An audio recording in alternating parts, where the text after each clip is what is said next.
We are now only days away from the close of the Clone Wars, and Grievous found himself on the trail of Master Deepa Billaba, tracking her from Harun Kal to Cardoa, and finally Megiddo. After intense fighting on the platforms that crisscross the cities, the general would pounce on the Master and her Padawan Caleb Dune. While his Kage warrior engaged the Padawan, Grievous was attempting to overpower and strike fear into the Jedi, but to no avail. Despite the barrage of blades, she just stayed calm, and eventually was able to find an opening, and with a quick slash she severs 2 of the cyborg's arms. But Grievous counters with a strike that glances her back. The Padawan, who would later go by the name Canon Jarrus, was able to defeat his opponent and sees his wounded master trying to hold her ground. He rushes in, and luckily a pair of clones arrive and start blasting. Grievous feels that with more reinforcements inbound, and in need of 2 repaired limbs, he would have to leave without a new pair of sabers. From here, Grievous would oversee the invasion of Kashyyyk, delivering massive amounts of land vehicles and HMP gunships into the thick jungles, planning on activating them all at once in a surprise attack on the Wookiees. But he would be recalled from this Outer Rim world to carry out the most important piece of the war, the assault on Coruscant itself, and the kidnapping of the Chancellor. Important parts of Sidious's plan to become an absolute ruler, using the chaos and fear caused by this attack on the home of the politicians and the wealthiest in the Republic to scare them into calling for a strong dictator to secure peace. Before the plan would be put into motion, Dooku gave his general one final saber lesson, musing on the odd state of their relationship, respecting the cyborg's commitment and tenacity while knowing this being's true origins. That he was tricked into thinking this life was his own choosing, when Dooku knew that it was he and the Mun allies that had made this incredible Jedi-killing weapon that was standing before him, blowing up his shuttle, killing all his men, depriving him of his revenge on his true enemy, the Huk, while using the Force to manipulate his mind and think the Jedi were behind the attack. An attack that didn't even destroy his body at all. It was their decision to discard the Kaleesh in favor of robotics. They had forged this weapon to their liking. But if the story Grievous believed about himself was false, he did have cause for legitimate hatred for the Jedi, and Dooku reminds him that this hatred is his greatest weapon. Remember what I taught you, General. If you are to succeed in combat against the best of the Jedi, you must have fear, surprise, and intimidation on your side. For if any one element is lacking, it would be best for you to retreat. With that, the largest Separatist fleet ever deployed would use secret hyperspace lanes provided by Darth Sidious to launch directly at the capital of the Republic.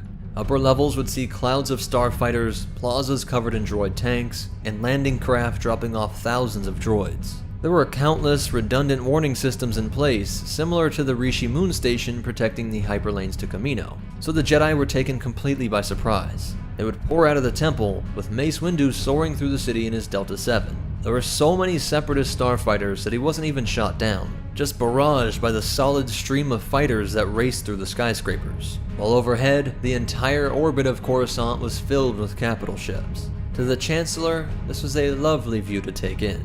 Shaak Ti led a group of Jedi to move the Chancellor to a more secure location, but Grievous would smash through the window. Before he could grab Palpatine by the neck, Shaak Ti force-pulled him into her arms and the Jedi made their escape, hoping the clone troopers and Senate guards would be able to keep the cyborg occupied. But this did not slow him for long. A flurry of sabers and metal claws would lead to all of their deaths in just a few seconds. He would then have to chase them through the halls, down the elevator shaft, and outside into the Senate Plaza, where thousands of droids were in place to cut them off.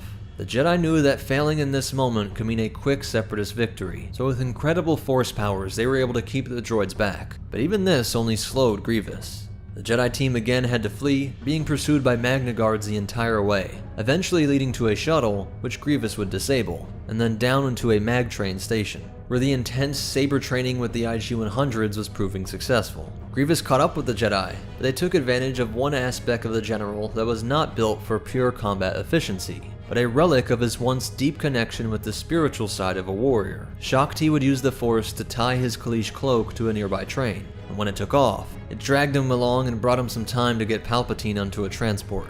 But she knew the Magna Guards were still on their trail. The fight would be lengthy and intense, with the Togruta taking a severed Electro Staff to help her keep up, though right when they seemed like they had eventually defeated her, they mysteriously back off, and the Jedi knew this must mean that Grievous had captured his target.